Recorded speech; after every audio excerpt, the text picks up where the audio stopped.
민족 이 믿음의 거인 시리즈 오늘 16번째 설교인데, 오늘은 그 사무엘이라고 하는 사람에 대해서 좀 살펴보려고 그래요. 사무엘. 성경은 이제 신약 성경을 읽었는데 나온 사람들이 구약 사람들이라서 사실은 구약 설교를 하고 있습니다. 구약 성경을 같이 읽으면서.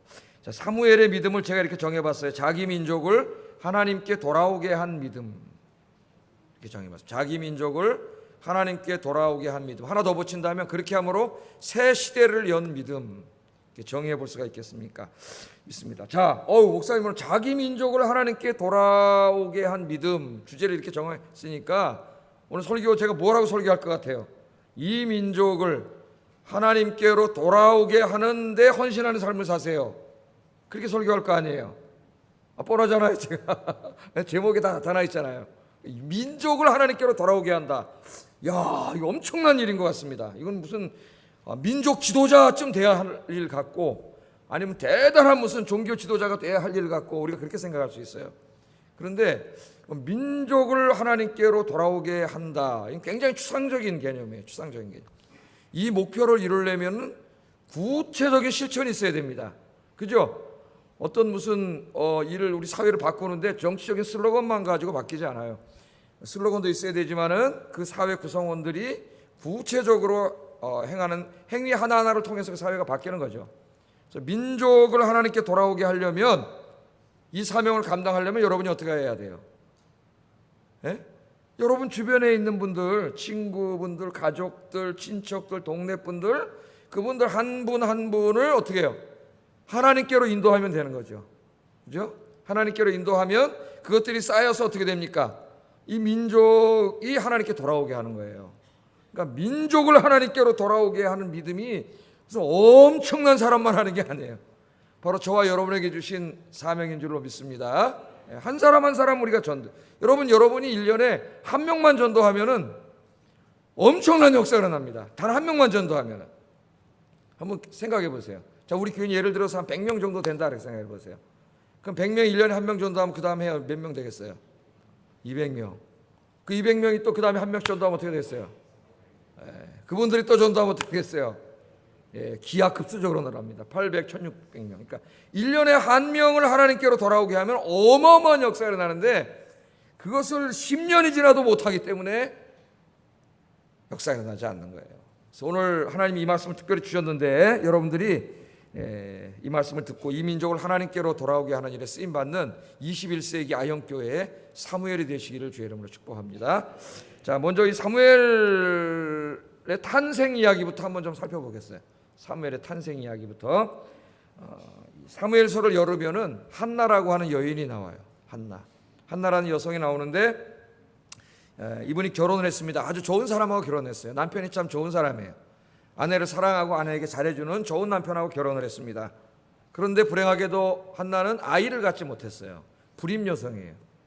남편은 너무 좋은데 아이를 갖지 못했어요. 그러니까 이 남편이 그 당시에 다른 사람들이 하는 것처럼 대가 끊기면 안 되니까 대를 잇기 위해서 두 번째 부인을 얻어가지고 아이를 낳았어요. 분인나라고 하는 여인을 얻어가지고 아이를 낳습니다. 자, 그러면은 한나의 마음이 기쁠까요? 슬플까요? 여러분 같으면 기쁘겠어요? 슬프겠어요? 자기 남편이 다른 여성을 얻어서 아이를 낳았으니 마음이 너무 힘들었겠죠. 너무 힘들었는데, 그래도 남편이 좋은 사람이라 가지고 하나님의 전에 올라갈 때는 분인나한테 하나를 주면은 자기한테 2개를 줘요. 더 많이 줘요. 그 아픈 마음을 배려해 가지고 참 좋은 그런 남편이었습니다. 그러니까 이 사실을 알고 분인나가 화가 나 가지고 어떻게 했어요? 첫 부인인 한나를 괴롭히려고 일부러 아이들을 데리고 누구 앞에 나타납니까? 자꾸 한나 앞에 나타납니다. 그 한나의 마음이 어떻겠어요? 막 너무 고통스럽겠죠. 한나의 마음이 고통스러웠어요. 그래서 어느 날 이제 남편과 함께 온 가족이 하나님을 예배하러 성전에 올라갔는데, 그때 한나는 그 자리를 떠나서 하나님의 전 앞에 가가지고 하나님 앞에 기도했습니다. 슬픈 고통 속에서 한나는 하나님을 찾았고 아들을 달라고 기도했습니다. 얼마나 간절히 하나님 앞에 나가서 기도했는지 제사장이 보기에 술 취한 여자인지 알았어요. 그렇게 기도에 집중을 했어요. 하나님 앞에. 여러분, 기도하면 자꾸 뭔 생각이 나요? 기도에 훈련이 되지 않은 사람은 다른 생각이 납니다. 하나님 오늘 좋았습니다. 그런데 자꾸 딴 생각이 나가지고 한참 딴 생각하다가 또 좀 있다 또 하나님 좋았습니다. 그런데 딴 생각 한참 하다가 기도 훈련이 안 돼 분들은 그래서 기도를 할 때 좀 소리를 내서 기도하는 게 좋아요. 그런 집중이 돼요. 그리고 기도 제목을 써 갖고 오는 게 좋습니다. 안 그러면 묵상 기도한다고 주님 졸리니까 또 카탁카탁 졸다 또 하나님 호야호야하다 그냥 딴 생각 한참 하다 가는 이런 기도를 하면 안 되겠죠. 간절히 기도했는데 너무나 간절히 기도하는 모습으로 술 취한 줄 알았어요. 술 취한. 그래서 왜 이 젊은 여성이 술 취해가지고 이 하나님 전에 와서 이렇게 하느냐 그랬더니 한나가 이렇게 이야기를 하죠. 사무엘상 1장 15절에 읽어보겠습니다. 시작.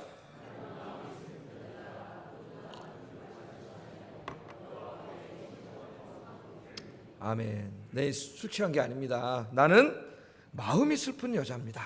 이렇게 마음이 슬픈 여자다. 요즘 아침에 그 사무엘상을 강의하고 있습니다. 새벽 때. 그래서 이제 말씀을 강의하고 있는데 옛날에는 한 페이지 한 장씩 읽어가지고 한 5번인가 통독을 했어요. 벌써 새벽에. 매일 오시는 분은 5번 통독했습니다. 벌써 요새는 이제 조금씩 잘라가지고 자세히 이렇게 읽고 있어요. 자세히. 그래서 깊이 연구해가지고 제가 설교합니다. 새벽에 좀 많이 오시기 바랍니다. 나는 마음이 아멘이 안 나오는데 많이 오시기 바랍니다. 하여튼 내일 못 나오더라도 아멘은 해야지. 그래도 또 아멘한 생각이 나서 오시죠. 한 번이라도. 자, 나는 마음이 슬픈 여자입니다. 그래, 마음이 슬픈. 이 한마디에 그 한나의 인생이 다 이게 들어가 있잖아요. 마음이 슬픈 여자예요. 우리 인생이라는 게 어떨 땐 기쁠 때도 있고 뭐 즐거울 때도 있지만은 대체로 한평생 이렇게 보면은 참 이 삶 자체가 어떻게 보면 고통의 연속인 것 같아요. 고통의 연속. 한나가 이야기합니다. 나는 마음이 슬픈 여자입니다. 혹시 여러분 한나처럼 마음이 슬픈 사람 있습니까? 혼자 울지 마시고 입을 뒤집어 쓰고 울지 마시고 하나님 앞에 나와서 우시기 바랍니다. 하나님 앞에 나와서 우시기 바랍니다. 오늘 입이 이렇게 입술이 무거우세요? 여러분 입을 쓰고 혼자 울면 뭐에 걸린다 그랬어요? 제가 우울증 걸린다 그랬죠. 자기 연민에 빠지고요. 자기 인생을 한탄하면 자기 연민에 빠져요. 그게 점점 불행해져요. 마귀가 역사해 거기에 탁 사탄이 악한 영이 역사해가지고 완전히 인생 우울증 환자로 만들어버려요. 하나님 앞에 와서 기도하면서 우세요. 그러면 하나님이 그 마음 위로해 주시고 그 문제를 해결해 주실 줄로 믿습니다. 자, 하나님께서는 이런 한나의 기도를 들으시고 불임 여성이었는데 아들을 주셨어요. 지난번 삼손 때처럼 하나님의 아들을 주셨어요. 이 아들이 이스라엘을 하나님께 돌아오게 하고 하나님의 말씀으로 새 시대를 일으킨 위대한 선지자 사무엘입니다. 자, 여기 사무엘서 저자가 이 사무엘의 탄생 이야기를 기록하면서 우리에게 중요한 교훈을 줘요. 신앙적인 교훈을 주는데 하나님이 여시는 새 시대, 새 인생은 무슨 커다란 종교 구호나 정치 운동으로 시작되는 게 아니에요. 무슨 대한민국을 거룩하게 만들자, 수도 서울을 성시화하자, 어떤 교회는 막 부산을 성시화하자, 우리 교회는 막 일산을 성시화하자. 물론 그런 좋은 슬로건이 있고 목표가 있는 것은 좋습니다만 그런 슬로건을 내건다고 그런 게 이루어지는 게 아니에요. 여러분, 하나님이 여시는 새 시대는 어디에서 시작되느냐? 기도에서 시작된다는 겁니다. 기도에서 출발하는 거예요. 기도하지 않는 곳에서는 아무 역사도 일어나지 않아요. 이스라엘의 위대한 역사는 한 여인의 눈물의 기도로부터 출발합니다. 생각해 보세요. 한나는 그냥 한 여성이에요. 아이를 낳지 못하고, 그것 때문에 굉장히 고통스럽고 두 번째 부인이 들어와서 아이 낳아가지고 너무 너무나 힘들고 고통스러워서 하나님 앞에 가서 하나님 나 너무 힘들어요. 저에게 아들을 주세요. 그렇게 그냥 기도한 거예요. 하나님 앞에. 그 기도가 너무 간절했기 때문에 하나님께서 그 한나의 기도를 들으시고 아들을 주셨어요. 아들을. 그런데 놀라웠게도 하나님은 아들만 주신 게 아니라 그 기도를 통해 낳은 아들을 통해서 이스라엘의 새로운 역사를 이끌어 가시는 지도자로 세웠어요. 할렐루야. 그러니까 여러분, 하나님 앞에 기도해서 얻은 것은 최고로 좋은 것입니다. 기도하세요. 기도. 여러분 마음에 손을 얹고 기도하세요. 그냥 한 여인의 고통이 있었고 그 고통과 슬픔 때문에 하나님 앞에 가서 간절히 기도했더니 하나님이 그 여인을 불쌍히 여기시고 아들을 주셨는데 바로 그 기도를 통해 나온 아들이 위대한 지도자가 됐다는 거예요. 이게 바로 하나님이 일하시는 방법이에요. 하나님 일하시는 방법. 여러분들도 다 여기에 주인공이 될 수 있습니다. 고통 중에 있습니까? 여러분 기도하세요. 하나님께서 고통을 주신 것은 기도하라고 주신 거예요. 기도하라고. 우리 인간은요, 편안하면 기도하지 않습니다. 얼마나 어리석은지 아세요? 편안하면 기도하지 않아요. 하나님을 간절히 찾지 않아요. 언제 하나님을 간절히 찾느냐? 고통과 슬픔이 몰려와야 그때야 비로소 하나님을 간절히 찾아요. 인간이 어리석어요. 그래서 하나님께서는 때로 우리에게 고통을 주세요. 기도하라고. 왜? 기도하지 않으면 그 인생에 아무런 역사가 나지 않아요. 기도하지 않으면 하나님이 그 가정과 인생을 통해 어떠한 일도 하지 않아요. 그래서 우린 기도해야 되는데 인간이 편안하면 기도하지 않아요. 그래야 하나님이 고난을 주시는 거예요. 그래서 여러분 힘든 일 있습니까? 오늘 한나처럼 슬픈 마음이 있는 분 있습니까? 하나님이 기도하라고 부르시는 자리입니다. 나오셔서 기도하셔서 사무엘 같은 좋은 선물을 받는 여러분 되기를 주의 이름으로 축복합니다. 한나는 아이를 낳았습니다. 그 아이를 낳아서 이름을 사무엘이라고 줬어요. 사무엘. 사무엘이 무슨 뜻이냐? 여러 가지 학설이 있습니다만 오늘 문맥 속에서 이해하면은 사무엘은 이 히브리 말 샤마는 듣다라는 말이에요. 듣다. 샤마와 하나님을 뜻하는 엘은 영어로 가시가. 샤마엘 이런 이름이 많죠. 성경에 뭐 요엘, 그죠? 사무엘, 이게 엘자 들어가는 건 다 하나님이에요. 하나님. 그래서 이 사무엘의 뜻은 뭐냐면은 샤마는 듣다예요. 신명기 5장 6장에 보면 샤마 이스라엘, 하나님 이렇게 말하죠. 들으라 이스라엘아. 하나님의 백성은 뭘 들어야 돼요, 여러분? 하나님 말씀을 들어야 돼요. 다른 소리 듣지 말고 하나님 말씀을 들어야 돼요. 샤마엘, 그러니까 사무엘은 하나님이 들으셨다 그 말이에요. 하나님이 들으셨다. 이름을 그렇게 해줬어요. 하나님께서 나의 기도를 들으시고 이 아들을 주셨기 때문에 그 이름을 샤마엘이라고 줬어요. 사무엘 그렇게 줬습니다. 그래서 한나가 항상 아들을 볼 때마다 이름을 사무엘이라고 줬기 때문에 뭐가 자꾸 생각날까요? 기도하면 하나님께서 주신다. 내 마음의 소원을 이루어 주신다. 그게 생각났겠죠. 또 이스라엘 사람들도 나중에 사무엘 선지자를 대하는데 이 사람 지도자가 되지 않습니까? 이름이 사무엘이에요. 이름 자체가 간증이에요, 여러분. 뭘 간증하는 거예요? 기도하라는 거예요. 기도. 나는 기도해서 하나님이 낳게 하신 아들입니다. 이름이 그거잖아요. 사무엘이에요. 사무엘. 여러분들도 기도 많이 하셔가지고 기도 응답의 표상이 되는 사무엘이 되기를 주의 이름으로 축복합니다. 자, 한나는 이 사무엘이 줬을 때 후에 하나님께 소원한 대로 아들을 하나님께 드립니다. 그러니까 기도할 때 소원 기도를 했어요. 하나님의 아들을 주시면 하나님께 드리겠습니다. 진짜 하나님의 아들을 주셨어요. 너무나 귀한 아들, 눈에 넣어도 아깝지 않은 아들을 주셨어요. 근데 하나님께 드리기로 약속하셨어요. 약속을 했어요. 그래서 아이가 어느 정도 자란 다음에 엘리 제사장에게 데려가서 약속한 대로 하나님을 아이에게 드립니다. 드린다는 말이 지금으로 말하면 이제 주의 종으로 드리는 거죠. 저희 어머니 아버님은 저를 아들 하나밖에 없는데 뭘로 드렸어요? 목사로 하나님께 드렸어요. 목사로. 자, 한번 사무엘상 1장 26절 28절 보면 이 아이를 하나님께 드리면서 이렇게 얘기합니다. 같이 읽어보겠습니다.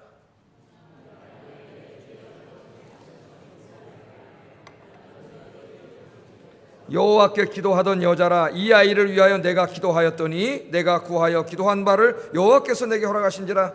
그러므로 나도 그를 여호와께 드리되 그의 평생을 여호와께 드리나이다 하고 그가 거기서 여호와께 경배하니라. 아멘. 자, 뭐라 그래요? 내가 구하여 기도한 바를 여호와께서 내게 허락해 주셨습니다. 그래서 나도 그를 여호와께 도로 돌려드립니다. 그러잖아요. 하나님께서 주셨어요. 하나님께서 주신 거 있습니까? 여러분 가진 거 하나님 주셨잖아요. 예? 하나님 주셨기 때문에 이 아이를 다시 하나님께 돌려드립니다. 하나님이 주신 좋은 것들로 여러분 하나님께 드릴 수 있기를 주의 이름으로 축복합니다. 예? 하나님께 돌려드렸어요. 그래서 하나님께 드림이 됐어요. 그래서 이 사무엘은 어려서부터 하나님의 성전에서 자랄 수 있었습니다. 그러니까 엄마가 참 믿음이 훌륭한 엄마죠. 예? 하나님의 성전에서 자라면서 어려서부터 기도하면서 말씀 읽으면서 예배하면서 성전 섬기면서 이 아이가 그렇게 자랐어요. 그래서 이제 하나님 옆에 복을 받아요. 이 아이가 사무엘서를 읽어보면은 사무엘 앞에는 항상 이 이야기가 나옵니다. 몇 구절만 읽어보겠습니다. 사무엘상 2장 11절 시작. 아멘. 사무엘상 2장 18절 사무엘은 어려서부터 세마포의 벗을 입고 여호와 앞에서 섬겼더라. 사무엘상 2장 21절 아이 사무엘은 여호와 앞에서 자라니라. 아멘. 사무엘 앞에는 항상 뭐예요? 하나님을 섬기고 경외하고 하나님 앞에서 자랐다, 이런 얘기가 나와요. 그래서 우리 이제 금요기도회나 수요예배 보면 아기들 다 데리고 오는 엄마들이 많아요. 꼬마 아기들 막 오면 금요일날 저 뒤에 막 엄청나게 많은 아기들이 막 놀아요. 훌륭한 엄마들이에요. 하나님 전에 데려 나와서 아기들이 놀잖아요. 아기들이. 자, 이 사무엘은 항상 여호와 앞에서 그렇게 자라났습니다. 하나님을 경외하면서 자랐어요. 그런데 사무엘서를 읽어보면은 이 사무엘과 대조되는 사람들이 또 나와요. 일부러 그렇게 썼어요. 그 사람이 누구냐면은 그 당시에 제사장이었던 엘리 제사장의 두 아들, 홈리와 비누아스라는 두 아들이에요. 이 아들은 어떻게 자랐느냐, 어떻게 행동했느냐, 대조됩니다. 사무엘상 2장 12절을 읽어보겠습니다. 시작. 엘리의 아들들은 대제사장의 아들이잖아요. 지금 말하면 목사의 자식들인데 행실이 나빠 여호와를 알지 못했더라. 그러니까 어떻게 보면 하나님을 잘 섬길 수 있는 가정 환경 속에서 태어났는데 행실이 나쁘다 그랬어요. 행실이 나빠요. 행실이 나쁘고 하나님도 알지 못해. 하나님 말씀도 잘 모르고 기도하면서 하나님을 이렇게 만나본 적도 없어요. 성경이 그렇게 이야기를 하고 있습니다. 사무엘서를 읽어보면 이 엘리의 두 아들들은 성전에서 섬기면서 계속 죄를 져요. 백성들이 하나님께 드린 예물, 제물을 거기 중에서 먼저 하나님께 드려야 되는데 하나님께 드린 것을 먼저 지가 가져가서 먹고, 또 번제를 드리려고 가져오면 먼저 하나님 앞에 번제를 드리고 나머지를 가져가야 되는데 백성들이 번제를 드리려고 가져오면 제일 좋은 살을 다 잘라서 지가 먹고 찌꺼기를 하나님 앞에 드리고, 이런 죄를 졌어요. 하나님을 경멸히 여긴 거죠. 하나님 경멸이. 뿐만 아니라 성경을 읽으면 성전 안에서 봉사하는 여인들을 겁탈하기까지 했습니다. 이런 죄를 졌어요. 사무엘상 2장 17절을 읽어보겠습니다. 시작. 그들이 여호와의 제사를 멸시함이었더라. 그런 죄 짓는 행동이 결국은 하나님을 멸시하는 행동이라는 거예요. 멸시하는 행동. 그러면 당연히 아버지인 제사장 이 엘리가 굉장히 혼을 내고 책망을 하고 제사장직에서 쫓아내든지 이렇게 해야 되는데 자기 아들이다 보니까 제사장직은 어떻게 해요? 세습되잖아요. 그러다 보니까 가서 그냥 몇 마디 하긴 했어요. 너 그러면 안 돼. 그러면 안 된다. 여기서 끝났어요. 그냥 이 정도로 끝났다고. 이걸 내버려 두면 안 되는데. 그랬더니 이 아이들이 계속 죄를 져요. 하나님이 나중에 안 되겠으니까 사람을 보내서 엘리 제사장을 찾아와가지고 엘리에게 이렇게 이야기를 합니다. 사무엘상 2장 30절 한번 읽어보겠습니다. 중요한 말씀이에요. 시작.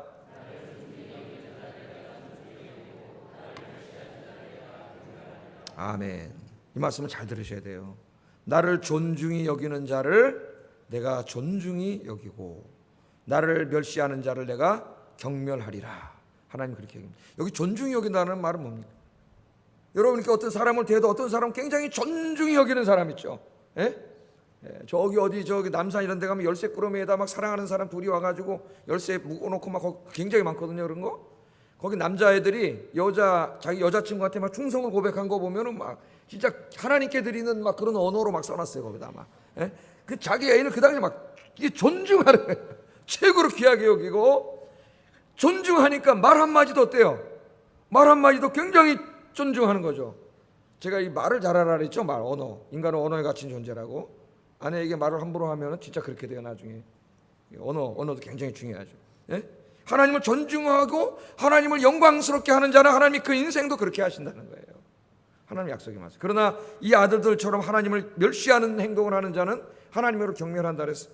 그 나중에 이 두 사람이 계속 이렇게 죄를 짓다가 결국은 전쟁터에 나가서 둘이 같은 날 죽어요.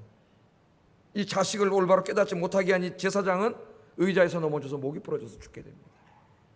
그들 죄값을 받은 거예요. 죄값. 여러분 잊지 마세요. 하나님은 존중히 여기는 자를 존중하게 하십니다. 그 인생을 영광되게 하셔요. 여러분 자녀들 그렇게 키우세요.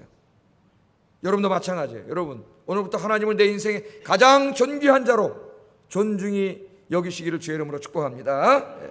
자, 이래서 사무엘이 자라가지고 드디어 이제 선지자가 됐습니다. 하나님의 말씀을 선포하는 사람을 선지자라 그래요. 선지자는 자기 생각을 얘기하는 사람이 아니라 하나님의 말씀을 선포하는 사람이에요. 그래서 저는 목사가 설교할 때 강해 설교를 하는 것이 옳다고 생각합니다. 자기의 생각을 말하는 게 아니라 하나님의 말씀을 읽고 그 말씀을 말하는 거지, 목사가 자기의 무슨 이념이나 신학을 얘기하는 게 아니에요. 강해 설교해야 된다고 생각해요. 하나님의 이 종이 됐는데 사무엘이 살던 시대를 사무엘상 3장 1절에 보면 이렇게 한마디로 평가하고 있어요. 같이 한번 읽어보겠습니다. 시작. 여호와의 말씀이 희귀하여 이상이 흔히 보이지 않았더라. 그러니까 사무엘이 어려서부터 하나님을 섬기면서 선지자가 됐는데 그 시대의 특징이 뭐냐면은 하나님의 말씀이 희귀한 시대, 그래서 하나님의 계시가 없던 시대, 그런 시대라고 이야기했습니다. 그래서 사사 시대는 가장 어두운 시대예요. 말씀의 빛, 진리의 빛이 항상 선포되고 그 사람들이, 백성들이 진리의 말씀인 하나님 말씀에 관심을 갖고 듣고 말씀대로 살고 이런 세상이 돼야 되는데 밝은 세상이, 말씀이 희귀한 세상이 됐어요. 사무엘 시대에는 하나님의 말씀을 받아서 그 말씀을 말씀 그대로 선포하는 사람도 없었고 그런 선지자가 없어요. 그런 제사장도 없습니다. 제사장이 타락했으니 이렇게 되겠어요?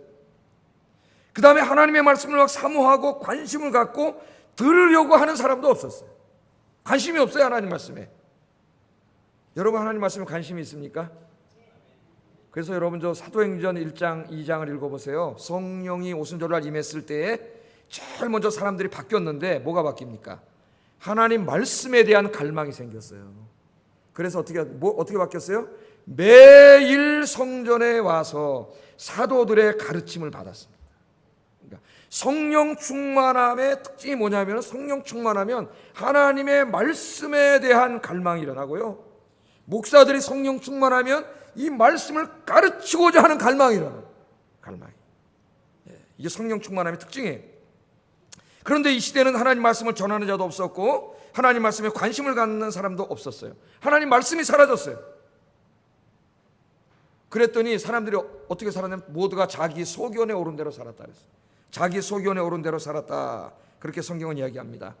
자기 소견에 오른 대로 살았다, 그게 무슨 말이에요? 여러분, 우리 사람이 살아가려면 옳고 그름이라는 게 있어야 되죠. 옳고, 선과 악이 있어요.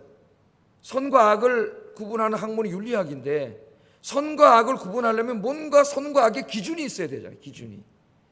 영어로 말하면 norm이 있어야 되죠. norm이. 선과 악의 기준이 있어야 뭐가 선이고 악인지 알 거 아니에요. 그 선과 악의 기준이 뭐예요? 우리에게는 하나님 말씀이에요. 다른 게 아니에요. 근데 오늘 21세기에는 이제 포스트 모던 사회가 되다 보니까 절대라고 하는 것을 부정합니다. 모든 걸 상대화시키고 상대주의를 주장해요. 그래서 절대 진리는 없다는 거예요. 기독교 성경 이야기는 뭐 어떤 사람에게는, 기독교인에게는 선이겠지만 또 이슬람교를 믿는 사람들에게 아니라는 거예요.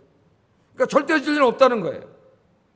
근데 여러분, 절대 진리가 없습니까? 이 세상을 창조하신 분이 하나님이신데, 우주 만물을 창조하신 분이 하나님이신데, 절대 진리가 뭐예요? 하나님의 말씀이에요.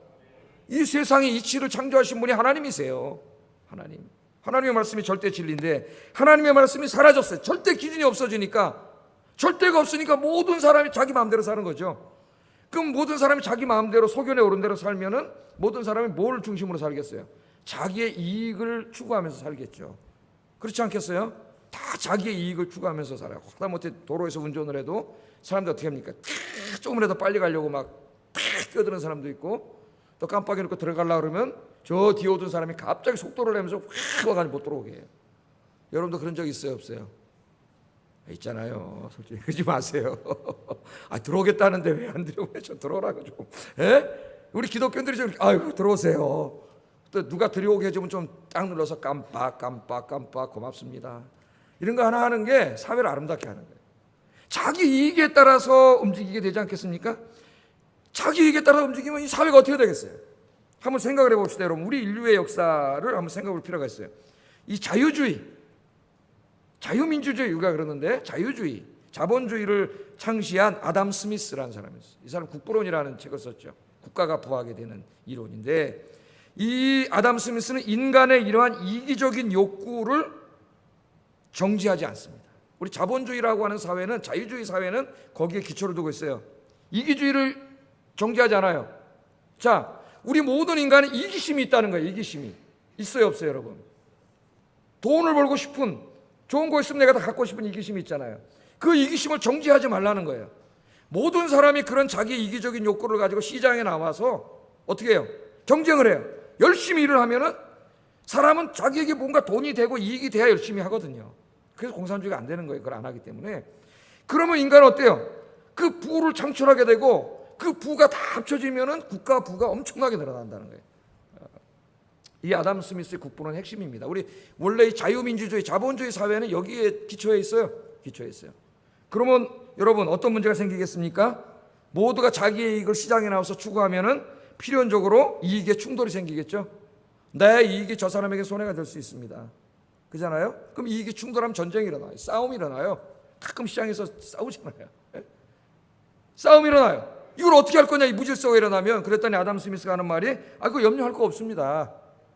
서로가 나와서 이기적인 욕구로 일을 하지만 그게 충돌하겠지만은 시장 안에는 이걸 다 자동으로 조절해주는 자동 조절 장치가 있다는 거예요. 그게 보이지 않는 손이에요. 보이지 않는 invisible hand. 보이지 않는 손. 그게 뭐냐, 시장이라는 거예요. 시장이 이걸 다 이게 조율해 준다는 거예요. 그게 염려 없다는 거예요. 그래서 자유민주주의가 자본주의 사회가 태동했어요. 그러나 여러분 그 결과가 어떻게 됐습니까? 이 시장은 힘 있는 사람들, 돈 있는 사람들에 의해서 왜곡되기 시작했어요. 결국 자본주의 사회는 엄청난 빈부의 문제를 만들었습니다. 빈부의 문제를 만들고 말았어요. 그래서 이런 자본가들의 횡포에 반발해가지고 마르크스라고 하는 사람은 사적 자본을 폐지하고 모든 생산을 국가가 주도하여 평등한 사회를 만들고자 하는 공산주의를 주창하게 됐습니다. 지금 우리나라에도 이런 비슷한 생각을 가진 사람들이 많이 있습니다. 그러나 공산주의는 인권과 자유를 억압하고 관료주의를 탄생시키고 생산성 저하 등으로 인하여 철저하게 실패했습니다. 하향 평준화를 만들었어요. 여러분 자유가 없는 평등은 평등이 아니에요. 군대 가면 훈련소에 다 평등합니다. 똑같이 밥 세끼 먹고요. 저는 참 얼마나 웃기는지 우리나라에 무슨 여기 좋은 대학 나왔던 놈들이 군대 와가지고 배고프니까 건빵 주워 먹고 있더라고. 이 스카이 대학 여기 나온 애들이 건빵 주워 먹고 있어요.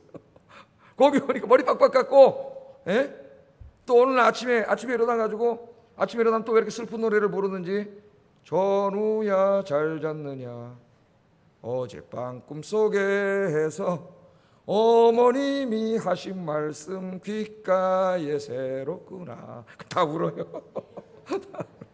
자 여러분, 이 훈련소에서 누구나 똑같아. 그러나 훈련소를 평등하다고 평등사회로 하는 사람은 없어요. 왜? 그건 자유가 없어요. 그건 억압된 통제사회. 자유가 없는 사회를 만들어버렸어요. 또 한편에서는 케인즈라고 하는 이 경제학자가 비록 자본주의가 많은 문제가 있지만 그래도 조금 손질하면은 인간에게 가장 좋은 제도는 자본주의다. 그래서 손질을 하는 제도를 만들었어요. 기업들이 자유를 좀 국가가 제한하자. 원래는 자유주의인데 자유를 좀 제한하자는 거예요. 그래서 국가가 시장에 개입해서 왜곡된 시장 질서를 바로 잡고자 했는데 이것을 소위 말하는 수종자본주의라 그래요. 수종자본주의. 그러나 수종자본주의 역시 국가가 지나치게 시장에 개입하여 기업의 자유를 억제함으로 기업의 생산 활동을 위축시키게 되었고 경제를 침체시키는 결과를 가져왔습니다. 국가가 기업으로부터 세금을 거두어 들여서 사회복지를 확충하려고 했지만은 결국은 기업의 투자 저하, 재정의 악화를 가져왔습니다. 오늘 유럽의 문제가 바로 그렇게 발생했어요. 그렇게 되니까 또다시 사람들이 국가가 지나치게 시장에 개입하는 것은 옳지 않다. 그래서 정부는 될 수 있는 대로 좀 작은 정부가 돼야 되겠다. 기업들이 마음대로 활동할 수 있도록 규제를 다 풀어주자. 법인세도 좀 낮춰주자. 이래서 영국의 대처라든가 미국의 레이건, 한국의 이명박, 박근혜 정부는 기업의 규제를 풀어주고 법인세를 인하해주는 등 기업의 자유로운 생산활동을 보장해주는 성장 위주의 정책을 폈는데 이거 우리가 신자유주의라고 합니다. 뭐 별거 아니에요, 여러분. 뭐 게임 신자유주의 그러니까 어려운 것 같은데 뭐예요? 지금 계속 반복되고 있어요. 그리고 이번에 또 문재인 정부가 새로 들어와가지고 이 신자유주의 경제라는 사람들 비판하면서 국가의 시장 개입을 통하여 다시 사회복지를 확충하려는 좌파 정책을 다시 펴고 있고 사회를 다 바꾸고 있어요 지금. 규제를 강화하고 기업의 법인세를 올리고 사회복지를 다시 이렇게 더 늘리고 그렇게 하고 있는데 이는 다시 기업의 생산성 침체와 이로 인한 실업률 증가, 재정의 악화를 가져올 확률이 높습니다. 저는 경제학자가 아닙니다. 경제 이야기를 하려고 하는 게 아니에요.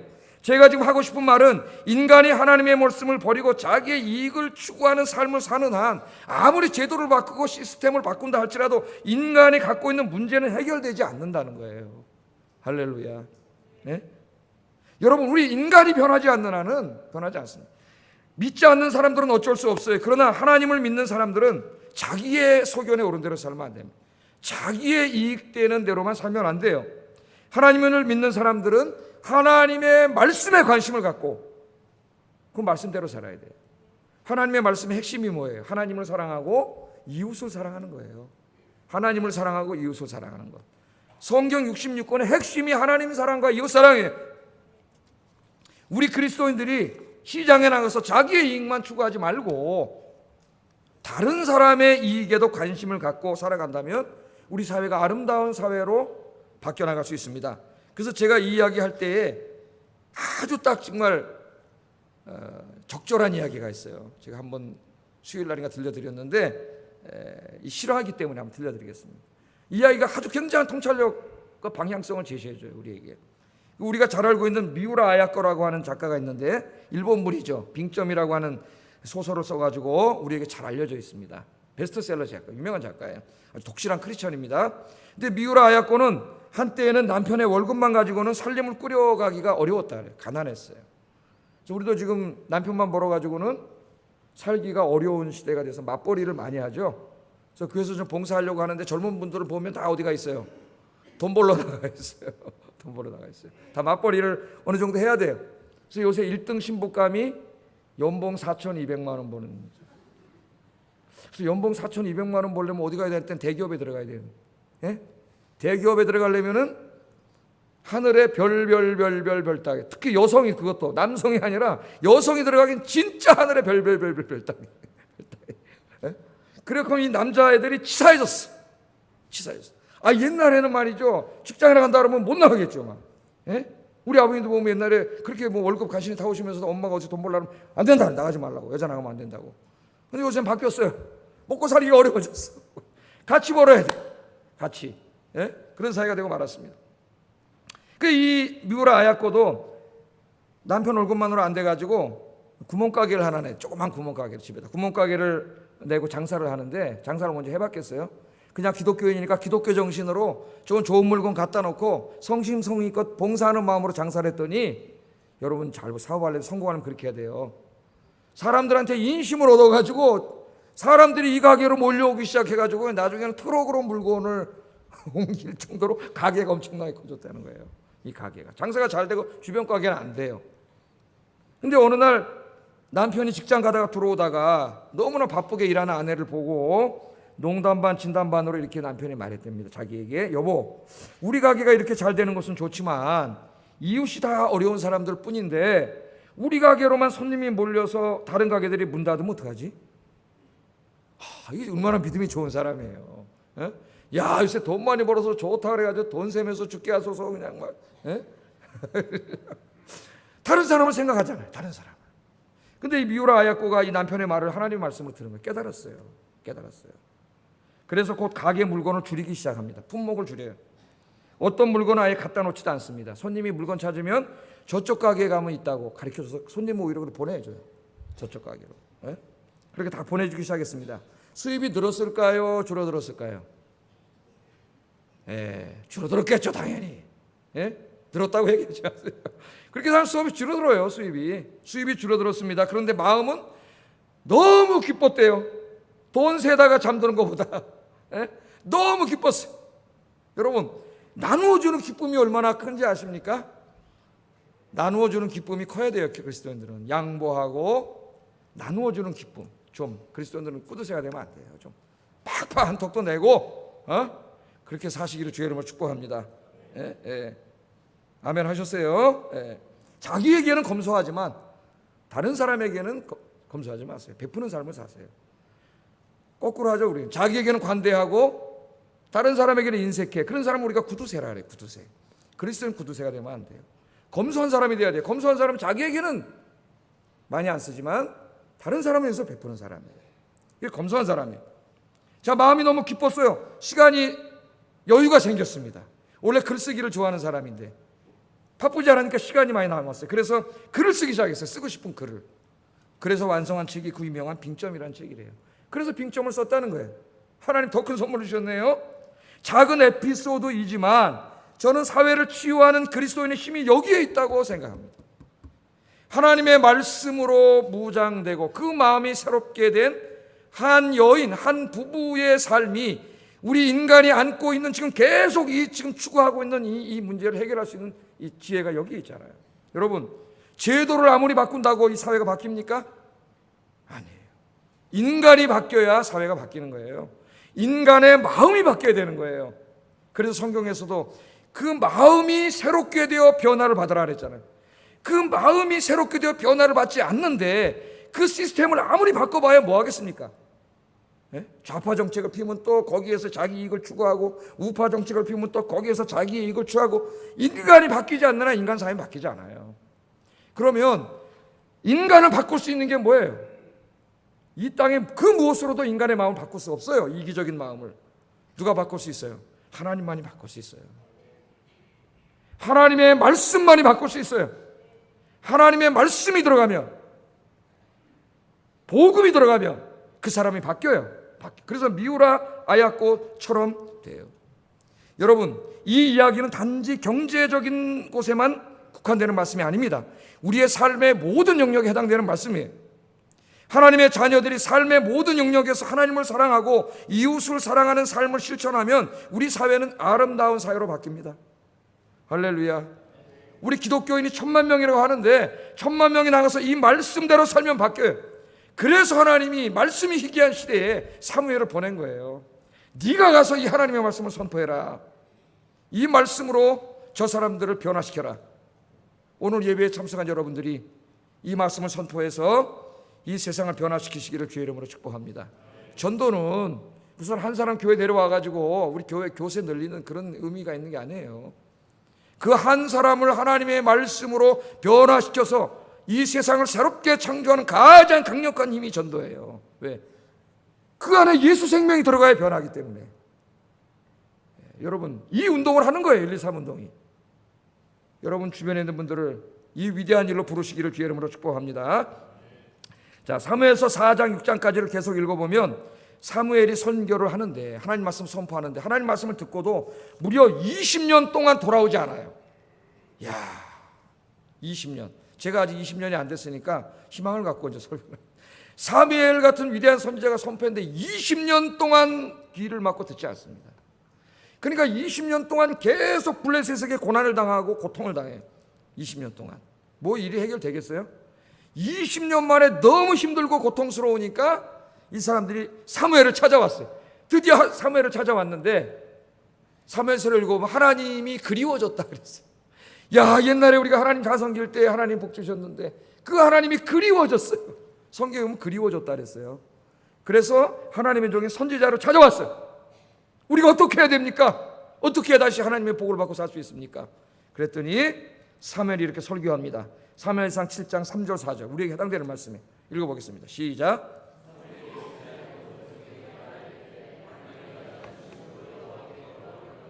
이방신들과 아스타롯을 너희 중에서 제거하고 너희 마음을 여호와께로 향하여 그만을 섬기라. 그리하면 너희를 블레셋 사람의 손에서 건져내시리라. 이에 이스라엘 자손이 바알들과 아스타롯을 제거하고 여호와만 섬기니라. 아멘. 여기 이 설교의 핵심이 두 가지예요.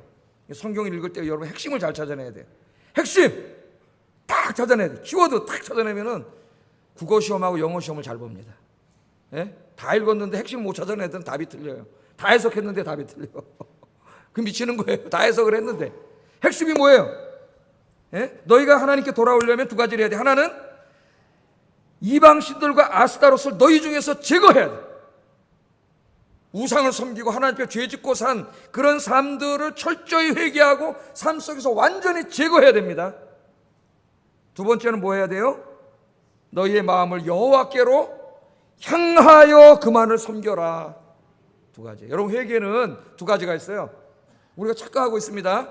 우리는 회개를 내 잘못을 깨닫고 내 잘못했습니다. 하나님 이렇게 죄를 용서해 주세요. 눈물 흘리면서 회개를 이렇게만 생각을 해요. 그러니까 회개의 아주 소극적인 부분입니다. 물론 그런 부분이 전제돼야 돼요.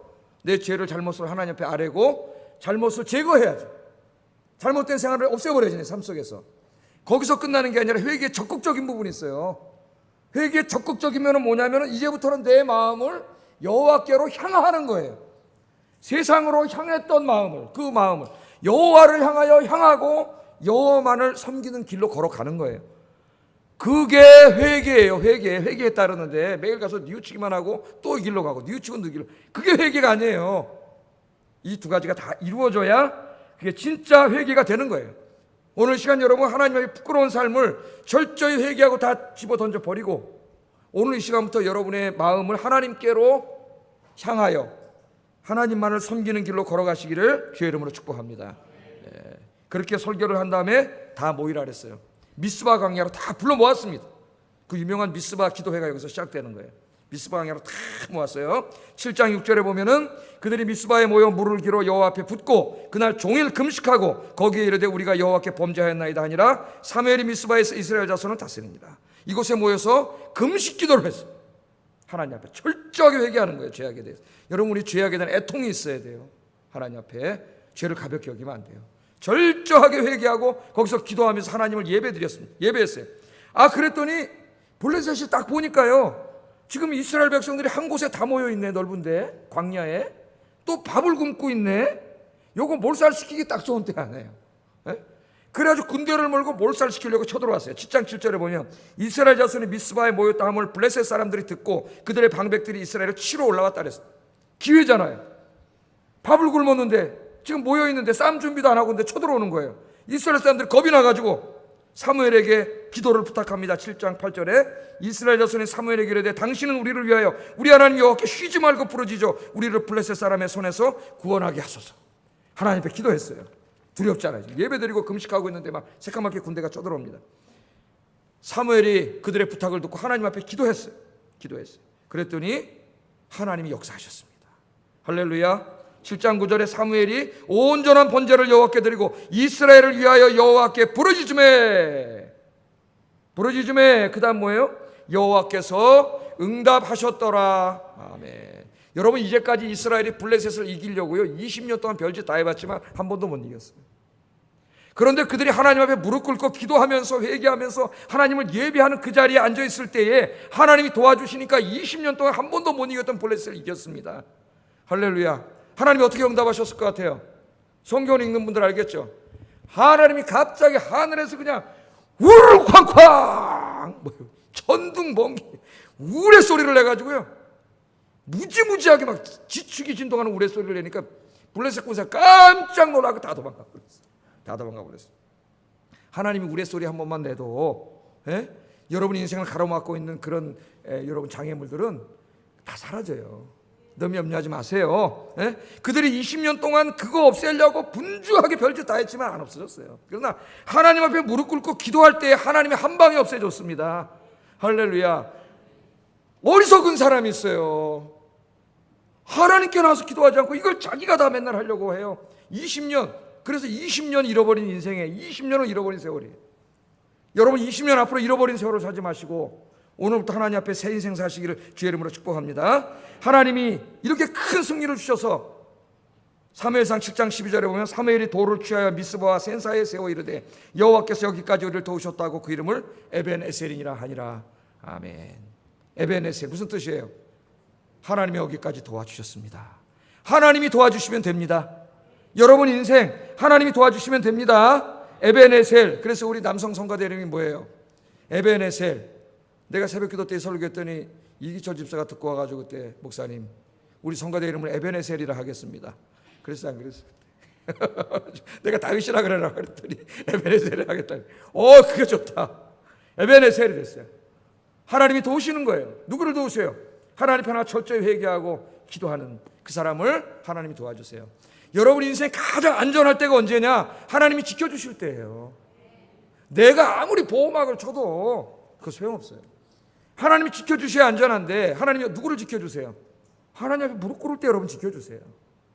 뿐만 아니라 하나님이 20년 동안 이루지 못했던 이스라엘의 문제를 한 번에 다 해결해 주셨습니다. 사무엘상 7장 13절 14절 읽어보겠습니다. 시작.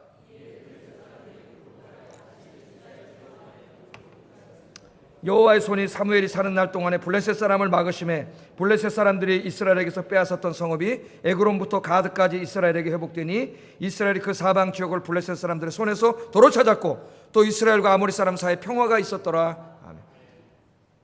이것만 갖고도 사실 몇 번을 설교할 수 있는데요. 하나님 해결의 세 가지입니다. 딱 보세요. 블레셋이 다시는 이스라엘 지역 안에 들어오지 못하게 하셨어요. 뭐예요? 안전을 지켜준 거죠. 안전. 딱 우리가 이렇게 들어와야 돼요. 그 다음 두 번째는 블레셋에게 빼앗겼던 성읍들을 다시 회복시켜줬어요. 회복. 예? 회복. 여러분 인생을 회복시켜주시고 이랬던 걸 찾게 하셨어요. 그 다음 세 번째는 평화가 있었어요. 평화. 안전과 회복과 평화예요. 하나님. 지금 어쩌면 우리 민족에게 우리 자신에게 가장 필요한 겁니다. 가장 절실하게 필요한 거예요. 지금 우리 민족이 지금 전쟁 위협 속에 있습니다. 예? 8월 15일까지 기다려본다 그랬어요. 미국의 트럼프가. 나는 전쟁 준비가 다 돼 있다 그랬습니다. 명령만 내리면 한 방에 북한을 쑥대밭으로 만들 수 있는, 말로만 하는 게 아니다. 진짜 보여주겠다 지금 이렇게 호언장담하고 있습니다. 북한 지금 괌, 미군 기지가 있는 괌에다가 미사일을 다 날려가지고 다 박살내겠다고 지금 선전포고 비슷한 걸 했습니다. 자기 안전이 위협받고 미국이 가만둔 적이 없어요. 이런 상태에 있습니다. 지금 여러분. 예? 중국이 어떻게 나올 거냐? 중국이 우린 개입하지 않겠다 그러면 끝난 거예요. 이제 다. 예? 이런 상태. 제가 신문을 보다가 기도를 했습니다. 바로 무릎을 꿇고 기도했어요. 하나님, 우리 민족이 1950년에 이 동족상전의 비극이 일어나가지고 지금 이 땅에 실향민이 500만입니다. 우리 아버지가 그런 분이고 17살 때 부모 떠나서 여기 오셔가지고 돌아가시게 됐는데 부모님 평생 그리워하다 이렇게 민족의 아픔이 있어요. 전쟁이 절대로 나서 안 되겠습니다. 전쟁이 나면 누가 살겠어요? 다 죽지. 예? 하나님 앞에 기도했어요. 여러분 지금 기도할 때예요. 기도하세요, 여러분. 우리가 무릎 꿇고 기도하면 전쟁이 안 나요. 왜? 누가 지켜주세요? 하나님. 저 김정은이가 까불든 트럼프가 까불든 하나님이 지켜주면 전쟁이 안 나는 거예요. 할렐루야. 나와서 기도해야 돼요. 우리가 미스바에 나와서 우리가 하나님 앞에 기도하면 하나님이 안전도 지켜주시고 평화도 주시고 우리 지금 잃었던 것들도 다 회복시켜 주실 줄로 믿습니다. 여러분의 인생도 이 민족을 지키시는 분은 하나님이세요. 이 민족이 하나님께 돌아와야 돼요. 그러기 전에 먼저 그리스도인들이 하나님께로 돌아와야 돼요. 부끄러운 삶을 버리고 하나님께 돌아나와 기도하시고 여러분 주변에 있는 한 분 한 분을 주님께로 인도하시는 아연교회들 되시기를 주의 이름으로 축복합니다. 기도하겠습니다. 오늘 말씀을 보면서 사무엘처럼 하나님을 존중하고 그 말씀을 사모하고 그런 삶을 살게 하시고 사무엘처럼 하나님의 말씀을 선포함으로 내 주변 사람들을 하나님께로 돌아오는 삶을 살게 하시고 뿐만 아니라 나의 삶 속에서 하나님이 기뻐하지 않는 것들을 이 시간에 다 버리고 회개하고 남은 인생을 하나님을 향하여 가게 하소서. 기도하겠습니다. 사랑과 은혜가 충만하신 하나님 아버지 감사합니다. 오늘도 귀한 말씀을 통하여 우리에게 깨닫게 하시고 사무엘의 인생을 통하여 우리가 어떠한 삶을 살아야 되는지 가르쳐 주신 것 하나님 감사합니다. 하나님을 존귀히 여기고 하나님의 말씀을 사모하고 묵상하여 말씀대로 살아가며 이 말씀을 선포하여 죽어가는 민족을 하나님께로 인도하는 귀한 사명을 감당하는 이 시대에 사무엘이 되도록 인도해 주시기를 원합니다. 특별히 우리의 삶 속에 아직 버리지 못한 하나님이 기뻐하지 않는 우리의 삶의 모습들을 십자가 앞에 오늘 다 내려놓게 하여 주시고 우리의 인생의 방향을 마음의 방향을 하나님께로 향하는 귀한 시간이 되도록 하나님께서 인도하여 주시옵소서. 이 어두운 시대를 하나님의 말씀으로 복음의 빛으로 밝히는 21세기 대한민국의 사무엘이 되도록 주님께서 인도해 주시옵소서. 예수님 이름으로 기도드립니다. 아멘.